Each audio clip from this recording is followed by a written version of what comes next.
era ancora buio quando inizio tutto uno di quei momenti in cui il corpo funziona da solo, come se fosse guidato da un riflesso automatico. Enrico, tassista da poco di 15 anni, stava per concludere il suo turno notturno tra la via di Ostia, quando ricevette una chiamata improvvista. Una signora doveva essere portata al terminal 2 dell'aeroporto di Fiumicino. Sembrava un servizio come tanti, ma subito dopo che la passeggera spark tra la fila dell'aeroporto un uomo smilzo si avvicinò al taxi. Indossava un cappello scuro, simili a quelli che si vedono nei vecchi film western, inclinato leggermente. Gli suoi vestiti erano puliti, ma davano l'idea di appatina e hanno trappoca una giacca larga,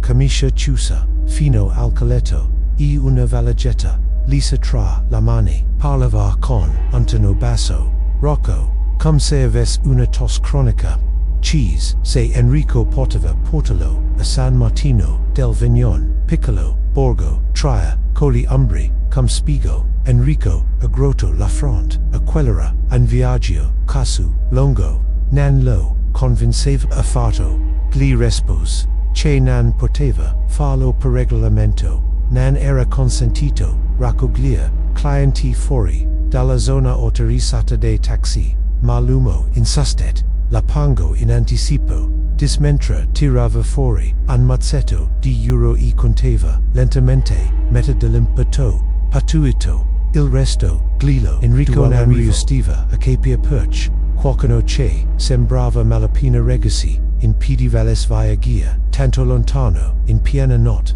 ma s'era qualcosa nei suoi occhi che lo spinse ad accettere. Non era Peter, forse solo curiosità. Salk in macchina, senza aggiungere altro, si sistemò proprio dietro al sedile del guidatore e si mise a fissare il finestrino in silenzio. L'orologio segnava la 3:43. Enrico accese il motore e prese la via che poracita, mentre lasciava alle spalle le luci urbane. Accese la radio per scacciare il segnale, ma dopo pochi minuti la frequenza iniziò a gracchiare finché la musica scampava del tutto. Restava solo il ronzio del motore e I piccoli scatti del tassimetro. Attraversando a Celia pensò a sua moglie e a sua figlia che a quell'ora dormivano sicuramente tranquillo. Un brivido lo attraversò quando guardò nello specchietto retrovisor e non riesco a distinguere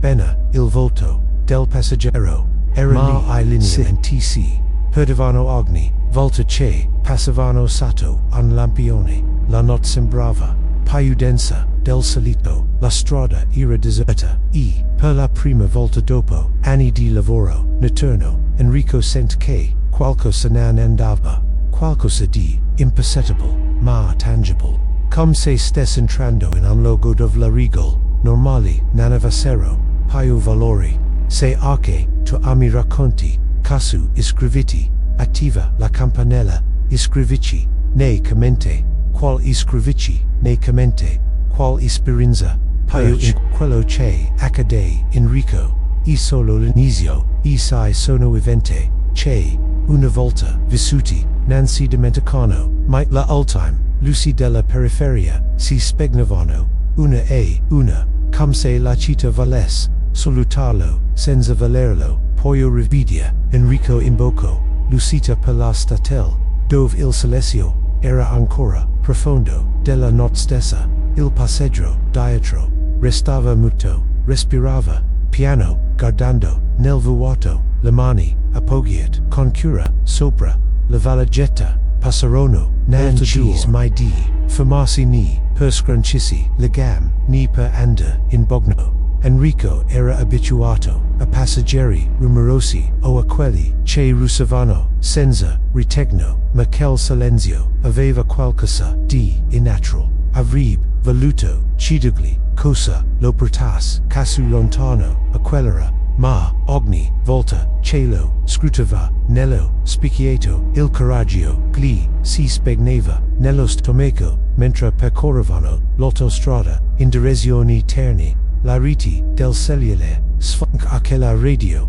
n'andava paio, restavano soltanto, di vita, il rombo, del motori, ogni tonto, il live segorio, degli ammortizzatori, Enrico tornò a guardare il passeggero, era sempre nella stessa posizione, non dormiva, non si muoveva, sembrava una statua fatta di carne, quando raggiunsero il punto indicato dal GPS, l'uomo parlò per la prima volta dopo, or i qui giri a destra, Enrico frenò bruscamente, non c'era nessuna segnaletica, nessun lampione, nessuna strada, solo un sentiero sterrato tra due colonnette, delimitato da una resinita, e sito e sicuro, domando da qui si arriva, poi Toretti rispose senza voltarsi, l'altro ingresso e pacinan, e di questa parte, che però risuonarono più forti di quanto avrei valuto,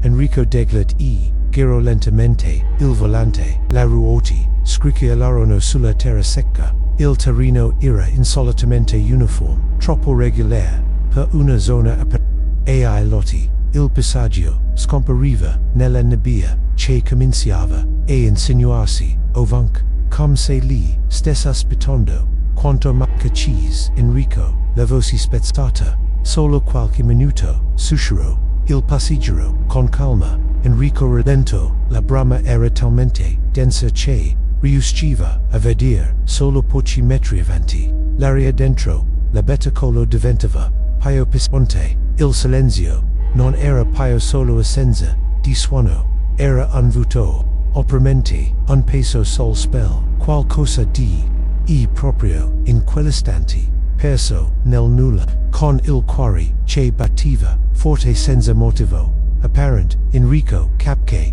qualcosa non andava, non era l'orario, non era il posto, ni il passaggio, era tutto insieme, era quella strana sensazione di stare viaggiando verso un punto che non esisteva sul map, verso un luogo dove forse nessuno viveva più, o dove forse non aveva mai vissuto. Dopo circa 10 minuti a passo lento, Enrico notò che la consistenza del suolo sotto la gomma era cambiata, non scricchiolava più, sembrava più, mal più umida, come se qualcuno fosse passato da LDD recente, ma lui non aveva visto nessuno, nessuna luce na casa, nessun animal, solo la nebbia che avvolgeva tutto. Fu allora che il passeggero parlò di nuovo, va bene casu, la voce, lo cols di sorpresa, e s'abbalzò sul sedile,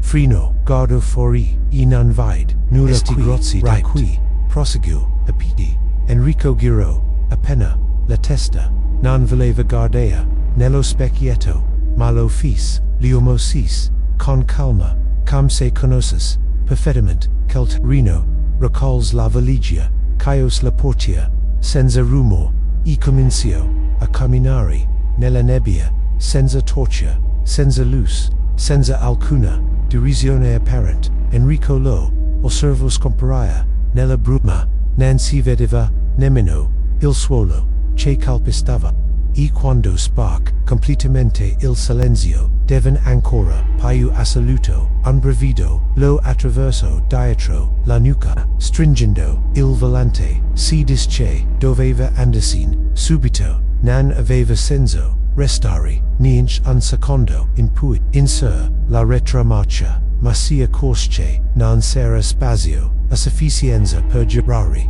doveva vonza ancora qualche metro finch trovò uno spiazzo dove poteva invitare la marcia, fu il che la vide, una donna, stava sul letto destro del sentiero, al confine con una distesa di erba alta, non faceva segni, non parlava, era solo in piedi, con il corpo piegato in avanti e le braccia penzoloni, indossava un vestito antico, spesso, con gli orli strappati, i capelli raccolti in uno chignon, come la donna di altri tempi, e il volto, appena, distinguible nella nebbia, Enrico Freno, di colpo. L'istinto fu, abessar, il finestrino, forse per offrire, aiuto. Ma, appena lo fis, sia corse, che la donna, non si, muoveva, nemmeno, un battito, di siglia nessun, tremor, nulla, solo, un sorriso, senza denti, spalancato, prevo, di, gioia, come se, il volto, fosse, rimasto, bloccato, in un'espressione finta. Sta bene, signora, domando, con, catella, nessuna risposta, solo, quello, sguardo, fisso, immobile, diretto, una sensazione, inspiegable low, cols, caius, lentamente il finestrino, irai pris, a guitar, doveva, usia, da ld. Non voleva più pensare al passeggero, né al passeggero, né alla strada, solo a fuggire, ma anche se, si allontanava, fisicamente, sapeva, dentro di sé, che quella, figura quella, donna immobile, nella brama, non era, qualcosa, che, avrebbe, potuto, lasciarsi, davvero, alle spell, accelero, senza voltarsi. L'aria, nell'abitacolo, era poi, Frida del normale, Sebbian, ai finestrini, fossero chiusi, sentiva, umidità, sul calo, come se la nebbia fosse entrata, guidava con, ai fari, bassi, poi avanzava, più sentiva, la tensione cresciere, nel spell, come se il corpo, si rifiutasse di, rilassarsi, la strada non mostrava, segni, nessun, incrocio, nessun cartello, solo una, linea dritta, di terra nera, e alberi invisibili, calcolo che, mantenendo, quella velocità, in pochi minuti sarebbe, tornato alla strada principal, aveva bisogno, di luce, di gente, di rumori, qualcosa che, gli confermasse, che la normalità esisteva appena, arrivo, a un piccolo, incrocio con visibilità quasi nulla, fu, costretto, a fermarsi, la strada, sterata siap, apriva verso, la tiria principal, ma non, riusciva, a vedere, se stes, arrivando, qualche veicolo, a basso, legament, il finestrino, sinistro, perciacca, di ascolta, in lontananza, un rombo, profondo, signalava, l'avvicinarsi, di un autobus, o di enter, ma non riusciva, a capire, di dove, Venice, aspetto, e poi, accad attraverso, lo specchietto retrovisor, in un primo noto un movimento fosse solo, un riflesso, nella nebbia, o rami, mossi dal vento, ma no, era una figura, che si avvicinava, da dietro, con passo veloci, troppo veloci, Enrico strinse, gli occhi, era lei, la stessa, donna vista, ferma curva, sul siglio del sentiero, ma ora, stava correva dritta verso, il taxi, il suo corpo, sembrava flutuare, il vestito, sfalazzava come spinto da una forza invisible, e la braccia, penzolavano in modo innatural, la sua bocca, il cuore di sempre, Enrico di appetà, nel petto, immobile, non penso, agu, inserve la prima, schiaccio, l'accelerator con, tutta la forza, il moto rug, il auto scatto s'incrocio, non guardo se arrivava, qualcuno, sente, solo, un clacson, lungo, strazionante, e il suono, violento, di un tir, che frenava, a pochi metri, il taxi spando, per qualche secondo finch, Enrico riesce, a rimettersi in carrozza, non osava, guardare lo specchietto, le mani, gli tremavano, udiva solo, un fischio nel, orecchi e, sentiva ancora, l'odore, eca, del gom, bruciate, quando finalmente, la nebbia, cominciò a diradarsi, e il sol, timidamente, fis, capellino, all'orizzonte, Enrico si sente, come se stesse, tornando, alla vita, il corpo, era pesante, il respiro, corto, guardo, lo specchietto, nulla, la strada, era vuota, ma l'immagine, era scolpita nella mente, quella donna, anziana, stentata, che correva, dietro, di Luis con, un sorriso oscuro, non, era, un sogno, ni, una, suggestione, perch, l'aveva vista, perch era successo, davvero e nel profondo, sapeva, che non, era ancora, finita, quando tornò, finalmente, sull'asfalto, campato, Enrico rallentò, e axis, la luci, d'emergenza, nan poteva, prosquire, casu, doveva, fermarsi, ha solo per un momento, ha sol, margini, della strada, accosto il taxi, spence il motor, e si appoggio con la fronte, al volante, il silenzio era diverso ora, non era più opprimente, ma nemmeno rassicurante, era il silenzio di chi ha vissuto qualcosace, non ris ancora, e comprende, guardo le mani, tremavano, aveva I palmi sudati, e un ronzio continuo nel orecchi, come se potesse ancora sentire il clacson, e pochi centimetri, tius, gli occhi inspiro profondamente, non sapeva, se doveva, piangere l'air, o semplicemente, finger che nulla fosse spesso, rimes el di almeno, 20 minuti, divers passarono, nessuno si fermò, nessuno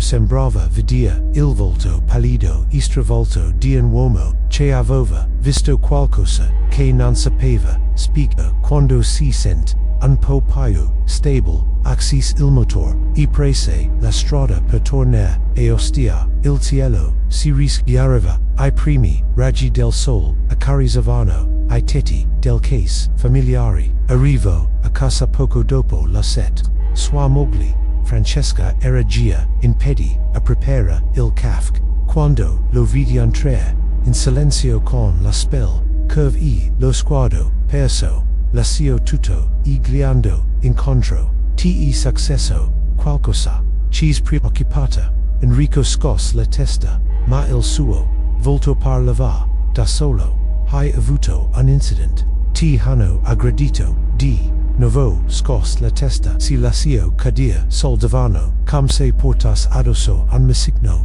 passo, quasi mezz'ora prima che riuscisse a dire qualcosa, e quando parlo, fu solo una frase, ho visto qualcosa che non dovevo. Francesca pensò che fosse lo stress, die settimane lavorava, turni doppi, dormiva poco, gli di restare a casa, quel giorno, e in segnal, gli riposa, domani, sera tutto, puyaro, Enrico non protesto, salk in camera, si tolse le scarpe, e si lascio cadere, sul letto, dorm, come non faceva da anni, o forse non fu, un vero sano, fu uno spegnimento, un blackout, il corpo, esercito, si svegliò quasi al tramonto, per un attimo, penso che fosse stato, tutto frutto della stanchezza, ma quando guardo la camicia, saranno ancora trace di terra secca, e sul scarpe, resti di erba bagnata, che non ricordava di aver calpestato, quella sera non torno al volante, ni la seguente, qualcosa dentro di lui diceva che non era ancora il momento, cercava di convincersi che fosse stato un sogno, ma la sensazione al petto, quella combinazione strana di ansia e certezza, non lo lasciava, e perch in fondo sapeva che io che non lo aveva visto nello ancora lasciato in pace, dopo 2 giorni di riposo forzato, Enrico decise di rimettersi al lavoro, non perch si sentis meglio, ma perch restare fermo lo costringeva a pensare, aveva bisogno di traffico, di clacson, di voci, qualcosa che lo distrasse, di quell'immagine che tornava ogni volta che chiudeva gli occhi, quella donna curva, con quel sorriso rigido che correva verso il suo taxi, come se non avesse verso mezzogiorno, fis qualche corsa breve, 3 garbatella, e la Cristoforo Colombo parlava poco con i clienti, lasciava la radio accesa, non per ascoltarla, ma per riempire il vuoto, quando ormai era not risalvit, una richiesta per racconto, una copia, o la ripia, o la rapido, senza imprevisti, i due discutivano, a bassa voce per una prenotazione spagliata, Enrico restò in silenzio, arrivato alla Terminal 1, li lascio, e stava per tornare al circuito, quando notò sul sedile posteriore c'era una borsa piccola, penso di fermarsi, anatomo, magari la copia sarebbe tornata, decise di aspettare con le luci spente per non attirare attenzione, l'aria era fresca, ma non scredevole, si reclino, legament, sol sedel, I sios, gli occhi, per qualche secondo, fu allora che sence il colpo secco di uno sportello, che si chiudeva, provenient dal taxi davanti al suo, nulla di strano, I taxi andavano, even nevano, ma qualcosa, attiro, la sua un uomo, sis lentamente, con una valigia, riguda in mano, portava un cappello nero, una giacca aderente, e quando si girò verso l'ingresso dell'aeroporto, la luce di un ferro ne illuminò il viso. Enrico si raddrizzò di scatto, quel volto, quegli occhi, quell'espression neutra che aveva visto nello specchietto appena 2 notti prima. Era lo stesso uomo, ma non era ora aveva soprasseglia definite un legaro raser sul guance, e il vestito lo stesso gli stava piastrato, come se fosse ingrassato, camminava con pia sicurezza, sembrava vivo, e in salute. Il cuore di Enrico prese a batter furiosamente, l'uomo lo guardò, come se lo riconoscesse, accennò un sorriso formale e si tolse il cappello con un gesto lento, in segno di saluto, poi con calma si diresse all'interno dell'aeroporto. Enrico non sapeva se senda o non sapeva se ciò che vedeva era real o se la mente gli stesse giocando un brutto scherzo, ma sapeva una cosa, non poteva essere una coincidenza, quell'uomo non poteva trovarsi il non dopo quello che era successo, non con quell'aspetto eppure lo aveva appena visto con I propri occhi. In quel momento capt qualcosa che lo gelo fino alle aspettare. Forse non era stato lui a portare quell'uomo in quel villaggio, forse era stato l'altro a seguire di farsi portare. Nei giorni seguenti Enrico evitò di parlare di ciò che aveva visto all'aeroporto, come spiega di aver riconosciuto un uomo che 2 notti prima sembrava morente sul sedile posteriore, come dire che ora lo aveva visto in perfetta salute, con un altro aspetto, senza sembrare fall, scelse il silenzio, tornò alla routine con cautela come ci cammina con una ferita ancora aperta, parlava poco al parcheggio, anche se I colleghi notavano la sua insolita serietà, nessuno osava chiud un pomeriggio tranquillo, mentre puliva lato davanti casa, qualcosa cadallo scendel del sedile del passeggero. In un primo momento pensò fosse uno scontrino, ma raccogliendolo capce era una fotografia antica pagata in 4 con I bordi logori, e le aprì con cura. Il foglio era ingiallito, ma la figura si distinguevano bene, una piccola casa di legno con il tetto spiovente, e vegetazioni, e I lotti davanti, un uomo in piedi, una mano sui fianci, l'altra irrega, non qualcuno che gli somigliava, non un volto spaccato, era esattamente lo stesso uomo che aveva visto nello specchietto e poi ancora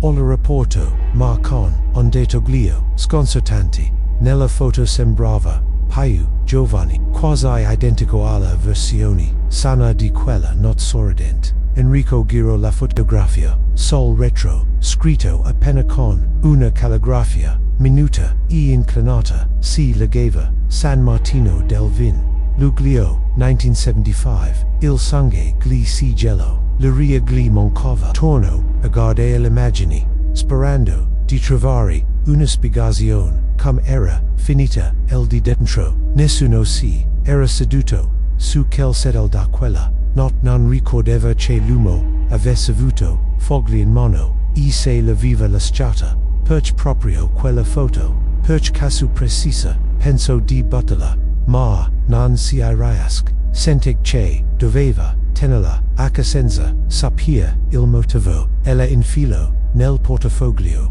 dietro e I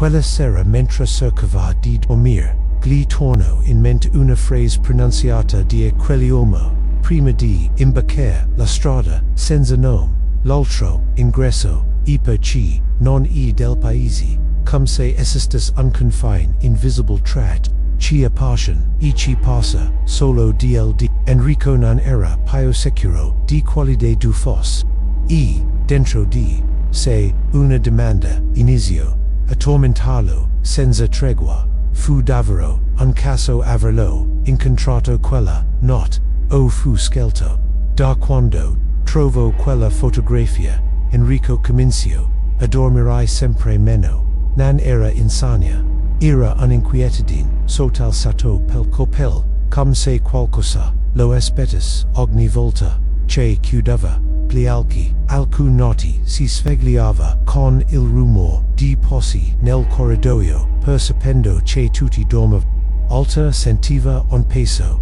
leggero sul petto, come se qualcuno lo stesse fissando da un angolo della stanza. Francesca notava il cambiamento, gli chiedeva se andava tutto bene, se gli era successo qualcosa per strada. Lui negava, non voleva caricarla di un peso che nemmeno lui riusciva a sostenere, ma la verità era che ogni giorno si sentiva meno padrone della propria mente. Qualcosa lo seguiva, qualcosa che non aveva bisogno di mostrarsi per farsi sentire. Una sera, mentre lavava i piatti, dopo cena, sentec la voce della figlia Sofia dalla sala. Papa, quella signora è tua amica. Enrico si asciugò le mani in fretta e corse dalla. La bambina, che aveva appena 9 anni, era in piedi davanti alla finestra,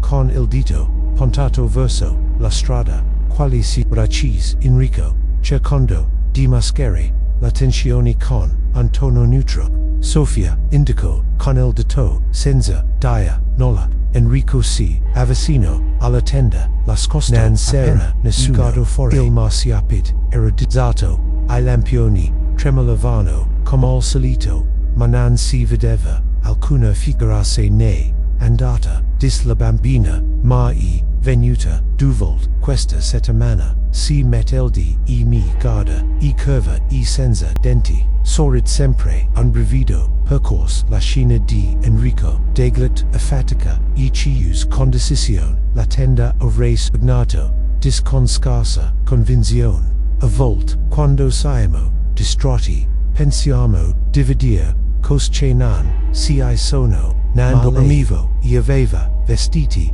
vecchi, come quelli dei tempi passati. Mi ha fatto paura. Papa, quella notte, Enrico non chiuse occhio. Rimase seduto sul divano, al buio, con gli occhi fissi alla strada, aspettando che qualcosa o qualcuno apparisse. Non accad nulla, ma nemmeno riesco a sentirsi tranquillo. Nel settimane seguenti, i rumori si fecero più frequenti. Colpi sordi sulla parte posteriore del taxi mentre ombre che attraversavano il marciapiede, proprio mentre il semaforo cambiava i agni. Volta che accendeva il motore, lo specchiato retrovisor gli restituva la stessa sensazione. Non era solo niente risate, nessun erlo, solo quella presenza muta, costante che sembrava comunicare senza parole, come se volesse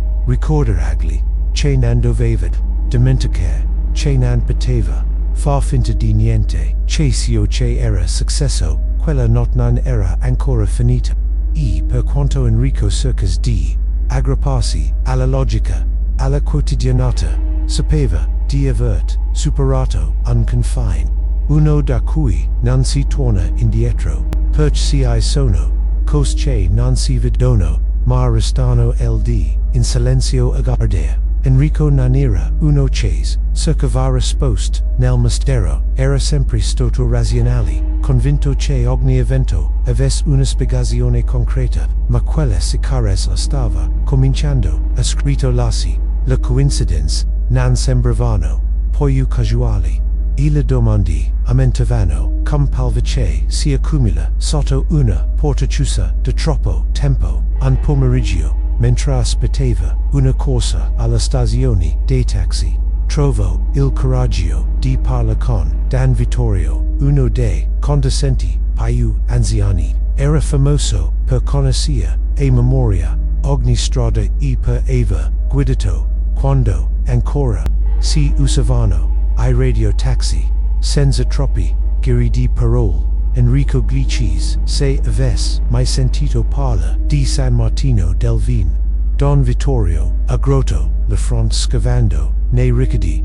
San Martino, ripsi ni, sono parecchi, ma quello, che dici, tu, nan mi, vien in ment, dove si trova, Enrico descris, il percorso, la statal, la deviazione, senza, segnaletica, il sentiero, starato avvolto, nella nebbia, l'uomo lo osservo, in silenzio, per alcuni secondi, hai detto che, era, un ingresso, senza nome, cheese, infine, Enrico, agnu, Don Vittorio, abbasso la voce, senti figliolo, io non sono uno, che si spaventa facilmente, ma, Annie, fa da quel parti, che descrivi, si furono, del sparizione, gente che, imboccava, sentieri casu, e non tornava, s'era pur stato un articolo, su un giornale locale, ma poi, non se ne parlo poi, un brivido, freddo, si fis, Strada, nello stomaco, di Enrico, e cosa dicevano, domando, Don Vittorio, also la spell, alcuni parlavano, di streg, oltre, di vecchi, miniere, abbandonat. Sera ci diceva che l'agio abitava, gente, non era pio del tutto viva la solite voce, ma nessuno andava a verificare, era pio semplice evitare qua posti. Quella sera, una volta a casa, Enrico cercò online, non trovò molto il nome del paese, compariva in qualche elenco di borghi raro, ma senza informazione utile nessuna, foto, nessun dato sulla popolazione, come se esiste solo per convenzione. Tuttavia, trovo un vecchio articolo del 1987 che parlava di incendi boschivi nei pressi di alcune fattorie della zona, raccontava di famiglie che avevano abbandonato la terra per paura che il fuoco tornasse zona inabitabile. Diceva un ritoglio digitalizio, spostamenti silenziosi, Enrico sence, tutto combaciava, troppo bene, il terreno scuro, la nebbia fitta l'assenza di rumore, come se quel posto si fosse fermato nel tempo, o fosse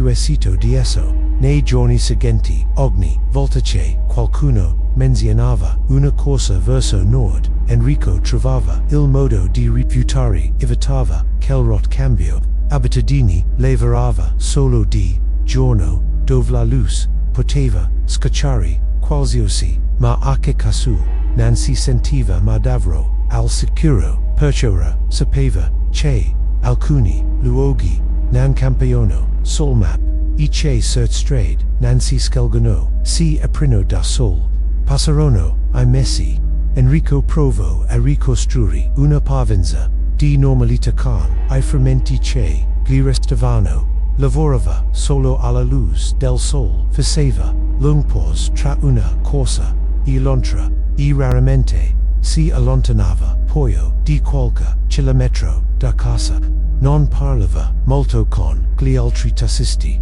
non per mancanza di fiducia, ma perché ciò che aveva vissuto non poteva essere raccontato senza che perdesse il suo senso. Si sono cose che si capiscono solo se si conservava lui la fotografia nel portafoglio, non la mostrava, non ne parlava, ma ogni tanto la tirava fuori e la fissava in silenzio, come si fa con qualcuno che non sa più. Il foglio era poi spiegazzato, poi scolorito, ma quel volto era ancora identico. Francesca gli aveva chiesto poi se stesse bene. Lui rispondeva di senza convinzione. Lei lo guardava, sapendo che mentiva, Manan, insisteva paio, con il tempo, ake Sofia, smis di nominare, ake se Enrico sospitava, che, levedis, ancora, di tanto, in tanto, non cis mai conferma, non voleva, sentire una risposta, una sera, dopo, un turno, breve, resto, a chiacchierare, alla basecam, un collega, nuovo, parlarono, di percorsi, di traffico, del difficoltà, a trovare, clienti, dopo, le 9, Enrico Gargo, l'orologio, i decise, di tornare, a casa, sol taxi, access il motori, regolo, gli specchietti, fu allora, cerca, nessun, nessuno, per una, solo un secondo, nello specchietto retrovisa vidi un movimento, sol settle posteriore, una seconda, immobile, con, il capello, non vidi il volto, non volgardeo, oltre, giro, lentamente, la testa, verso, il sedel, vuoto, malaria, più pesante, come quella notte non axis la radio, non tacco il cellulare, guido, in silenzio, presse, la strade, più, illuminate, fischiri, lunghi, come se, cercas qualcosa, o forse, evitas qualcosa, arrivato sato casa, rimes a lungo nella batocolo, non sis, subito guardo, lo specchietto, un'ultima volta, niente, solo il suo volto, ma sembrava, diverso, stanco, signato, come se da, quella notte, non fosse, più, lo stesso, spence il motor, iusc senza, voltarsi, salc la scale in silenzio lascio la chiave, sul tavolo e si sedet, in salotto, al buio, sentgil, respiro di sua, filia nella stanza, accolto il fruscio dell'inzuola, mentre Francesca si girava, nella in quel silenzio profondo, un pensiero, si fis, chiaro, come mai prima, non tutti, I viaggi, finiscono, quando, crediamo, alcuni, continuano, in silenzio, dentro, di noi, ida allora, ogni volta c'è, un nuovo, passeggero, sail a bordo, Enrico controlla, lo specchiato retrovisor, 3 volte, solo per esso, sicuro, c'è la persona, che vidi, sia devero, viva,